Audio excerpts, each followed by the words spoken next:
मुलाहिज़ा कीजिए ज़ंबील नामा की 62वीं किस्त। सैयद रफ़ीक हुसैन की तहरीर। हज़रत वो तो निकल गए।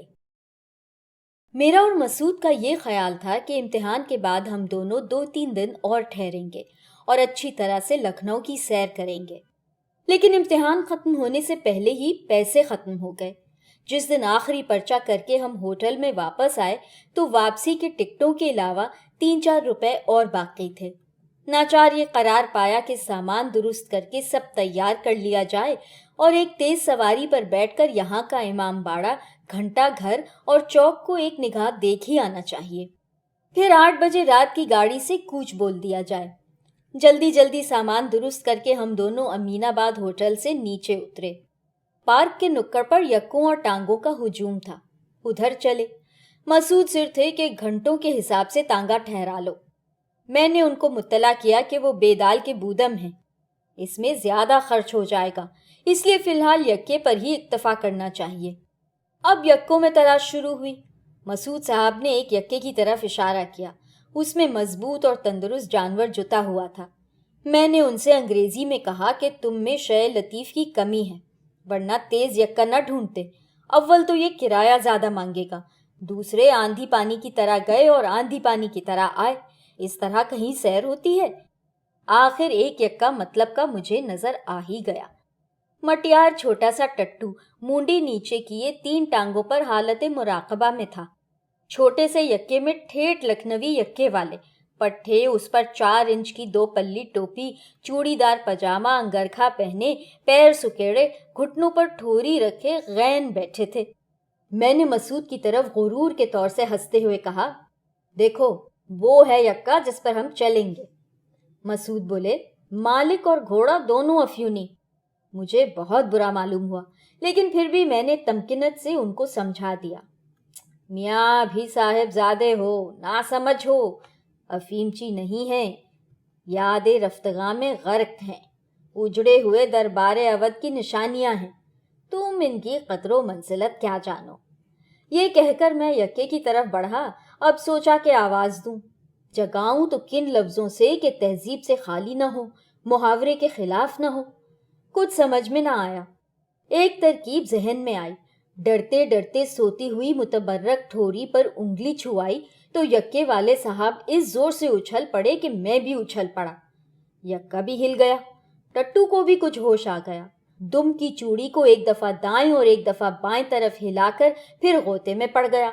यक्के वाले साहब ने मुझे गौर से देखा और फिर लाहौल इस प्यारी किरत से अदा की कि उसमें 4 अदद नून गुन्ने शामिल करती है।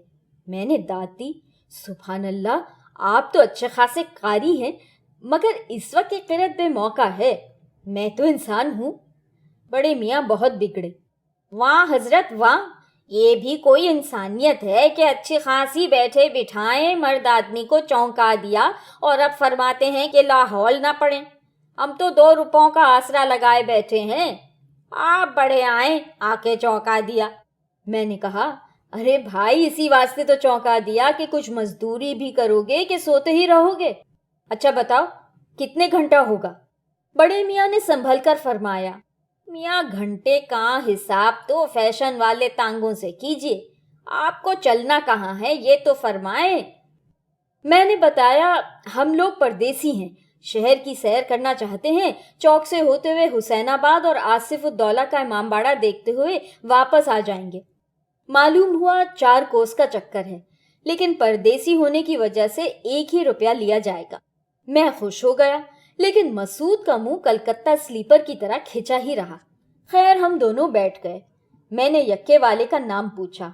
मालूम हुआ निब्बन साहब। मैंने कहा, तो फिर अब चलिए। जवाब मिला, जी तो चलता हूं, आप लोग तैयार रहें। मैंने कहा, बिस्मिल्लाह।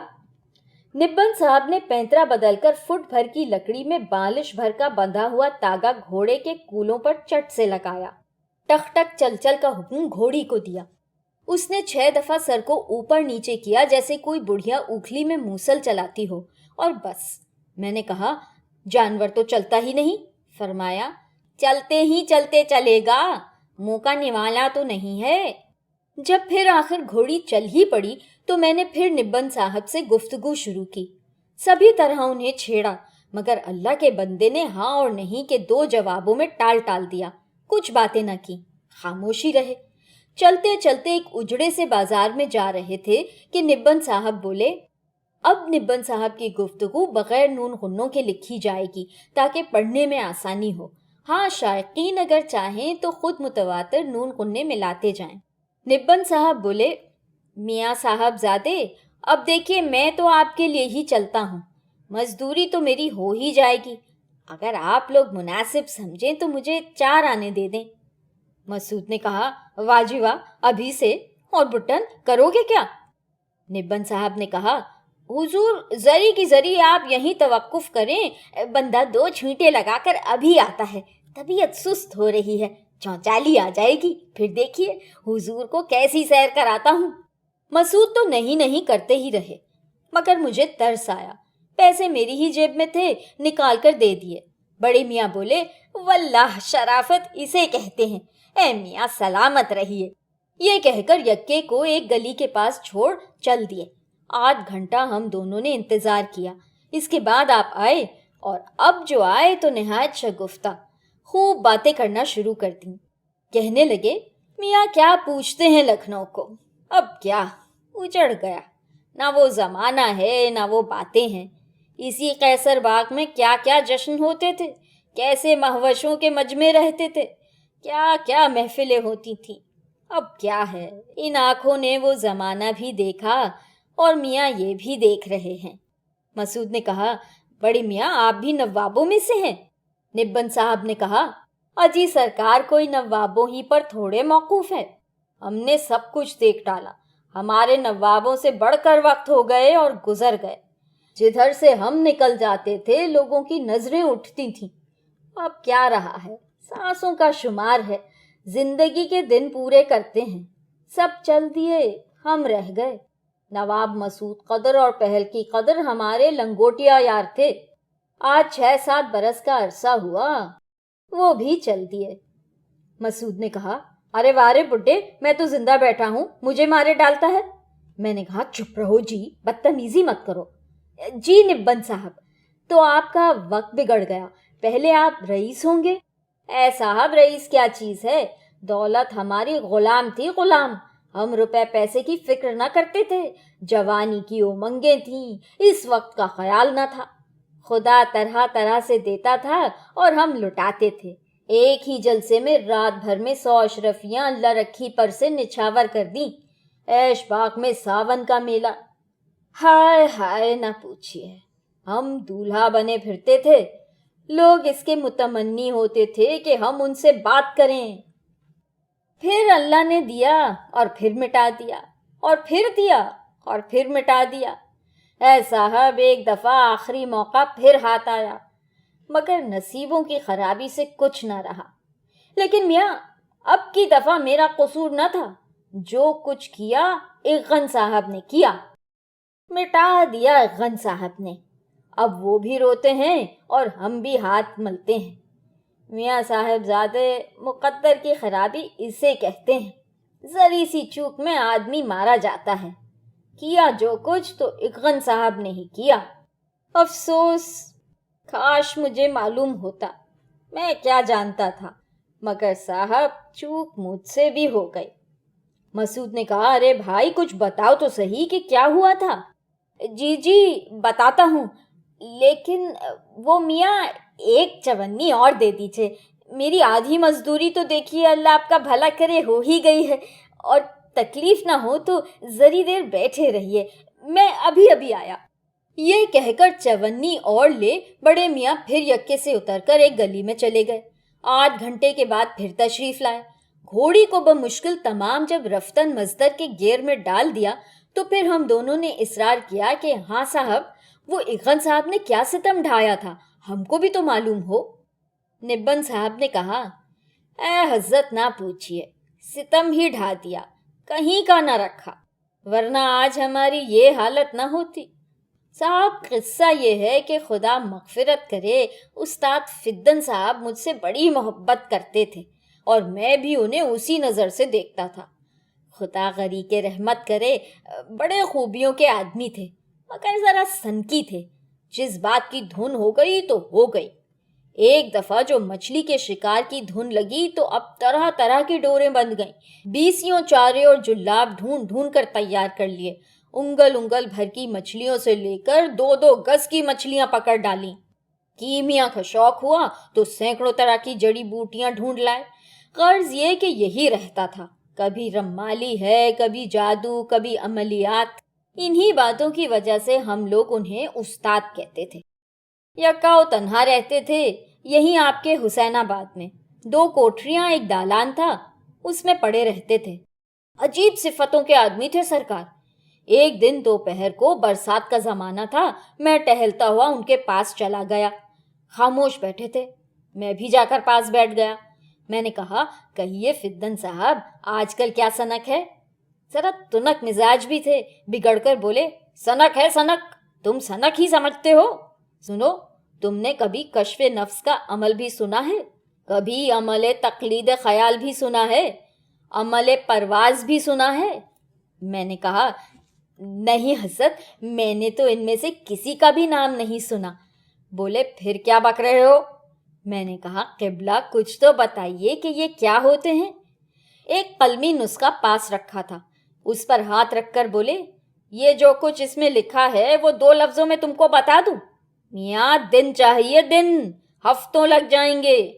मैंने कहा, अच्छा ये बताइए कि इन अमलियात से क्या क्या फायदे पहुंचते हैं? बोले, फायदे बड़े अजीब अजीब हैं। मसलन एक फायदा यही है कि इंसान इस अमल से उड़ सकता है। तमाम ख्यालात फासिक को अलहदा करके दिल व दिमाग को रुजू करने से अव्वल तो इंसान का रफ्ता रफ्ता वजन कम होता है, और फिर जिसमें जैसी मकदरत और कुदरत हो, काफी मश्क के बाद उड़ने भी लगता है। वजन तो मैं अपना जायल कर लेता हूँ, हाँ, उड़ने में अभी देर है। सुबह को एक उंगल के करीब जमीन से ऊंचा हुआ था। मियाँ, आप यकीन कीजिए कि मुझे हंसी आ गई। उस्ताद फिद्दन साहब को मेरा हंसना बहुत नागवार हुआ। कहने लगे, अच्छा ले देख। ये कहे मेरे सामने बिल्कुल सीधे साकत खड़े हो गए। कोई 10 मिनट बाद क्या देखता हूं कि वो तो खुद ब खुद जमीन से ऊंचे होने लगे। मैंने जल्दी से छत को देखा, मगर वहां रस्सी न कुछ। कोई एक बालिश टूट गए होंगे कि धम से फिर नीचे आ गए। मुझे सख्त हैरत, बड़ा परेशान। मैंने कहा, उस्ताद ये नहीं, अब की फिर उठो तो जाने। उस्ताद ताव में फिर सीधे खड़े हो गए। कोई 10 मिनट के बाद मियाँ, यकीन जानिए, उनके पैर तो जमीन से ऊंचे होने लगे। करीब 1.5 बालिश के ऊंचे होकर कोई 1 सेकंड वहीं रुके रहे और फिर धम से आए। लीजिए मियाँ, चौक तो आ गया। गोल दरवाजा यही है, उसके अंदर चौक है, आप लोग जाकर सैर कराएं। और मियाँ, अल्लाह सलामत रखे, एक चवन्नी और दे दीजिए तो मैं 2 छींटे लगा लूं। निब्बन साहब छींटे लगाने चल दिए और हम दोनों उस गंदे तंग बाजार में 50-60 कदम जाकर वापस आ गए और फिर यक्के में बैठ गए। आधे घंटे बाद जो निब्बन आए तो मसूद ने कहा, बस अब वापस, आप हमको अमीनाबाद ही पहुंचा दें, सैर तो हो चुकी। 6 बज रहे हैं, 8 बजे की गाड़ी है, हमको जाना है। चुनाचे यक्का फिर वापस हो लिया और निब्बन साहब ने दास्तान शुरू की। जी हुजूर, तो मैं क्या कह रहा था, भूल गया। मैंने कहा, 1 बालिश जमीन से ऊंचे होकर धम से फिर जमीन पर आ गए। जी जी जी जी, हुजूर देखें बंदे को किस कदर हैरत और परेशानी हुई होगी। अल्लाह, मैं तो सख्ते की सी हालत में रह गया। आंखें मली, लाहौल पड़ी, अपने हाथ में चुटकी लेकर देखी कि कहीं सो तो नहीं रहा हूं। दिमाग परेशान हो गया। मैंने कहा, उस्ताद जरा तसल्ली करो, मैं अपने होश हवास दुरुस्त कर लूं, जरा निकाली निकालो, चराग जलाओ। उस्ताद फिद्दन साहब उठे, सामान दुरुस्त किया। 2-1 दम लगाकर मैंने उनसे भी इसरार किया कि भाई साहब आप भी दम लगा लें। खुदा मगफिरत करे, उस्ताद बड़े खूबियों के आदमी थे। दोस्तों यारों की खातिर सामाने दिलचस्पी रखते थे। खुद ज्यादा शौक न था, दोस्तों के इसरार पर उनकी दिल शिकनी भी न करते थे, शरीक हो जाते थे। जब जमाना भी और था, हर चीज सस्ती थी। खुदा की मार, इस जमाने पर सरकार 2 ही छींटे लेते हैं और चवन्नी खटिया सी निकल जाती है। बंदा परवर, एक वो वक्त थे, डबल के 4 चुस्के और चाय की प्याली घाते में। اے قبلہ یہیں گول دروازے میں ننھی بلاقن کی دکان پر ملتے تھے۔ مسعود نے جھلا کر کہا، ارے جہنم میں گئی ننھی بلاقن، تمہارے استاد کا کیا حشر ہوا؟ نبن صاحب نے کہا، اے ہاں میاں، دیکھیے بات میں بات کہاں سے کہاں چلی گئی۔ تو قبلہ جب نشے پانی سے چونچال ہو لیے تو ہم نے پھر کہا، اچھا استاد اب صحیح۔ استاد کو بھی مزہ آنے لگا تھا، بولے، میں تو بھائی بڑی تیزی سے ترقی کر رہا ہوں، مشق پر موقوف ہے، دماغ کا کام ہے، جس قدر دھیان ادھر ہو اتنا ہی اچھا نتیجہ نکلتا ہے، سب دماغی طاقت کا کام ہے، انسان کے ارادے پر منحصر ہے۔ لو دیکھو اب 2 فٹ تک اٹھنے کی کوشش کرتا ہوں۔ استاد فتن صاحب پھر جو سیدھے تانچ سے کھڑے ہوئے تو اب کی تو 1 ہی منٹ کے بعد اٹھنے لگے اور اٹھتے اٹھتے چھت میں جا لگے۔ سر دھنی میں چھو گیا۔ سرکار اس زمانے میں مکانوں کی چھتیں بھی تو یوں ہی سی اونچی ہوتی تھیں۔ 1 منٹ تک فدن صاحب کا سر دھنیوں کے جالوں میں گھسا رہا۔ اس کے بعد ایک دفعہ دھم سے گر ہی تو پڑے۔ اب کی سنبھل نہ سکے، کوہنیوں کے بل گرے۔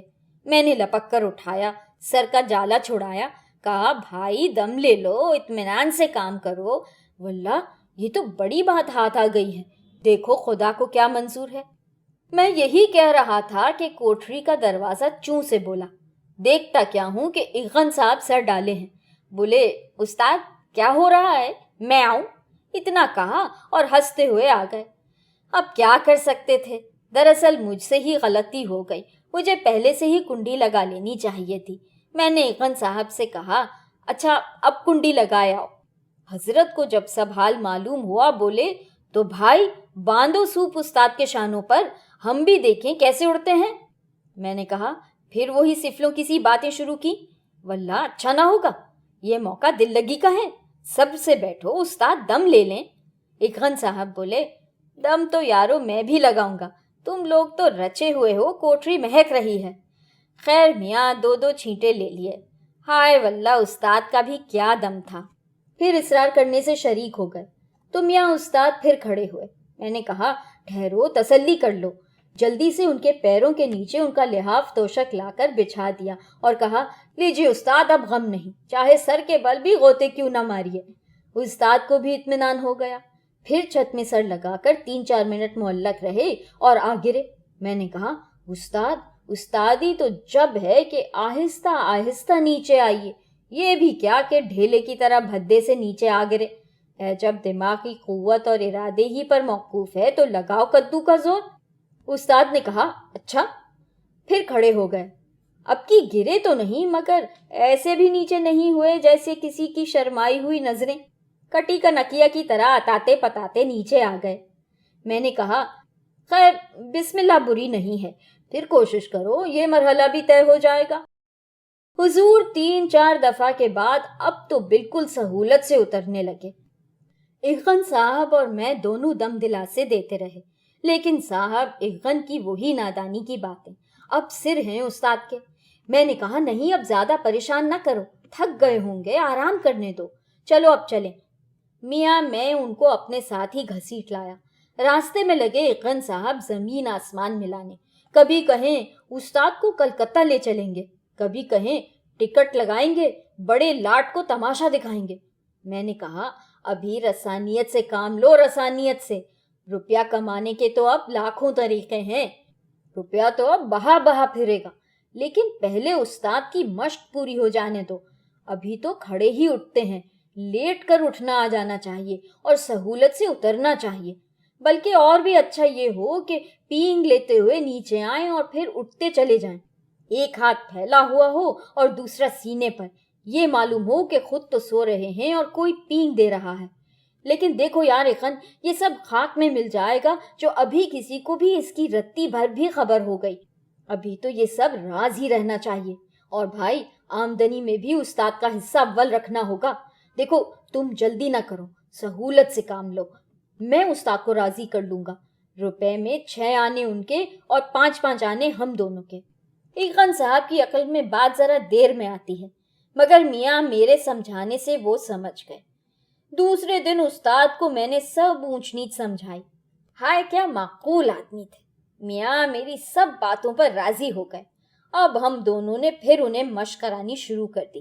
اے حضرت، شام تک استاد لیٹ کر بھی اٹھنے لگے اور نہایت سہولت سے، جیسے وہ لیٹے لیٹے آہستہ آہستہ زمین سے چھت تک جاتے تھے ویسے ہی آہستہ آہستہ پھر نیچے آ جاتے تھے۔ شام تک چھت میں جالوں کا نام نہ رہا۔ جب اندھیرا ہو گیا تو میں نے کہا، لو دن بھر ہو گیا، آؤ ٹہل آؤ، بھائی تمہاری صحت بھی تو مقدم ہے، میوے والی گلی تک ہو آئیں۔ میاں یہ سرا بھی ایک خاص اڈا تھا۔ ہاں ہاں، سب مٹ گیا۔ ہاں میاں، تو ہم تینوں چلے، مگر میں نے دیکھا کہ استاد کی چال میں کچھ فرق ہے۔ کچھ ایسے چل رہے تھے جیسے اجی یہ بچوں کے کھیلنے کے ربڑ کے پھونکنے ہوتے ہیں نا، ان میں ہوا بھر کر اگر لڑکا دیا جائے تو وہ اچھلتا اچھلتا لڑکتا ہے، بالکل اسی طرح سے استاد چل رہے تھے۔ میں نے کہا، واہ استاد، کیا بات ہے! اب جو صورت دیکھتا ہوں تو پریشان۔ میں نے کہا، کچھ بتاؤ تو۔ بولے، نہ معلوم کیا ہے، مجھے ایسا معلوم ہوتا ہے کہ میں روئی کا گالا ہو گیا ہوں۔ میں نے ان کا ہاتھ ٹٹولا، اما جاؤ بھی نہ کہیں۔ استاد بولے، یہ مطلب نہیں ہے، مجھے پکڑ کر اٹھاؤ تو۔ ایغن نے دونوں ہاتھ ان کی کمر پر رکھ کر جو ذری یوں ہی سا زور لگایا تو کندھوں سے اونچا اٹھا لیا۔ ہے یہ کیا؟ میں تو دیکھوں حضرت، ان کا تو وزن ہی غائب تھا۔ استاد بولے، میں سمجھتا ہوں اگر اچکوں تو حسین آباد کا امام باڑہ اچک جاؤں۔ میں نے کہا، خدا کا واسطہ یہ نہ کرنا، اول تو گناہ عظیم اور پھر تمام راز افشا ہو جائے گا، میں جادوگر کیسے بنوں گا؟ خیر میاں، چوک قریب آ گیا تھا، آتے جاتے لوگوں کی نگاہیں پڑتی، اس لیے ایک طرف سے میں، دوسری طرف سے ایغن صاحب ان کے ہاتھ میں ہاتھ ڈالے ان کو دبائے ہوئے لے کر چلے۔ وہاں پہنچ کر دو ایک چھینٹے استاد کو بھی لگوا دیے اور اسی طرح ان کو واپس لائے۔ اب میں نے ہزار ایغن کو منع کیا مگر نہ مانے۔ استاد کو پھر کچھ دیر مشق کرائی۔ اب استاد لیٹے ہی اونچے ہوں، چھت کو ایک کونے سے پینگ لیتے ہوئے زمین تک آئیں اور ویسے ہی اٹھتے ہوئے دوسرے کونے میں چلے جائیں۔ خیر میاں، استاد کو لٹا کر ہم لوگ چلے آئے۔ صبح کو مجھے جانے میں دیر ہو گئی۔ چھمی کے ہاتھ میں دمبل نکلا ہوا تھا، اس میں نشتر لگوانے انہیں شاہ مینا کے ہسپتال لے گیا۔ جب یہاں سے فارغ ہو کر استاد کے مکان پر پہنچا تو ایغن صاحب دروازے پر کھڑے، منہ پر ہوائیاں اڑ رہی تھیں۔ میں نے کہا، خیر تو ہے؟ کہا، غصب ہو گیا۔ میں نے کہا، ماں کچھ تو کہو۔ بولے، کچھ نہ پوچھو۔ اے بھائی بتاؤ تو صحیح، اماں استاد کیسے ہیں؟ میاں یقین مانیے کہ ایغن کے آنسو نکل پڑے۔ بولے، اندر چل کر دیکھ لو۔ میرا دل دھک سے ہو گیا۔ اندر گیا، استاد اچھے خاصے چارپائی پر پیر لٹکائے بیٹھے تھے۔ ہاں، صورت متفکر تھی اور ان کی گود میں سل رکھی تھی۔ میاں میں ایغن کی طرح تو ہوں نہیں۔ میں جا کر اطمینان سے ان کے پاس مونڈے پر بیٹھ گیا اور پوچھا، کہیے استاد، کیا حال ہے؟ استاد کچھ دیر تو بولے نہیں، پھر کہا، بات یہ ہے کہ ارادے کی قوت ضرورت سے زیادہ صرف کرتی۔ میرا وزن گھٹتے گھٹتے بالکل ہی غائب ہو کر اب نفی کی طرف رجوع ہے۔ رات بھر پلنگ پر پیٹ نہیں لگی۔ وہ تو کہو لحاف میرا بھاری ہے، ساری رات اسی سے چپکا رہا۔ صبح رفع حاجت کے واسطے اٹھا تو چھت میں جا لگا۔ جب یہ آئے اور انہوں نے پیر پکڑ کر کھینچے تو نیچے آیا۔ بیچارے نے پیشاب پخانہ کرایا، منہ دھلایا، اب اس سل سے دبا بیٹھا ہوں۔ حضور، یہ سب سن کر فکر تو مجھے بھی ہو گئی، مگر میں اپنے کو تھامے رہا۔ کچھ غور و فکر کے بعد میں نے ایغن کی طرف دیکھ کر کہا، کیوں میاں، ہونا صاحب ذاتے، تم استاد کو ہولا ہولا کر مار ہی ڈالتے۔ اللہ نے خیر کر لی جو میں جلدی آ گیا۔ میں نے استاد کو دلاسا دیا، آپ پریشان نہ ہوں حضور۔ میں ان کے جوتے لے کر چوک گیا، ایک موچی کو دوانی تھمائی اور موٹے موٹے سیسے کے سول چڑھوا کر لے آیا۔ جوتے استاد کو دیے، کہا، لو پہنو، چلو پھرو، پریشانی کی کوئی بات نہیں، ہاں اب الٹی مشق کرنا پڑے گی۔ استاد جوتے پہن کر خوش تو ہو گئے، لیکن ان کے دل پر جیسے وحشت سی چھا گئی۔ دماغ کا کام تھا، ارادے کی قوت لگانا تھی، وہاں ان کی طبیعت اچاٹ۔ کمر میں رسی بندھی ہے، چھت میں چمٹے ہیں، ہم دونوں ان کو نیچے سے دھارس دے رہے ہیں۔ ہاں بھائی فدن صاحب، لگاؤ اپنے ارادے کا زور اور اترو نیچے۔ وہ 1-2 انچ نیچے آتے ہیں اور پھر چھت میں جا چپکتے ہیں۔ आखिर मैंने इगन को इशारा किया कि तुम चुप रहो। उस्ताद को डोरी पकड़कर नीचे घसीटा, कहा बैठो, जूते पहन लो, 2-1 छींटे ले लो, घबराती क्यों हो? कौन सा गजब हो गया? अम्मा पहले ऊपर को जोर लगाते थे, अब नीचे को लगाना है। बात तो वही है, कुव्वते इरादा हाथ से न जाने दो। उस्ताद ने कहा मुझे नींद आ रही है, सोऊंगा। मैंने कहा क्या हरज है? उनके पलंग के नीचे बिस्तर को सुतलियों से तान दिया और उस्ताद को लिटा दिया।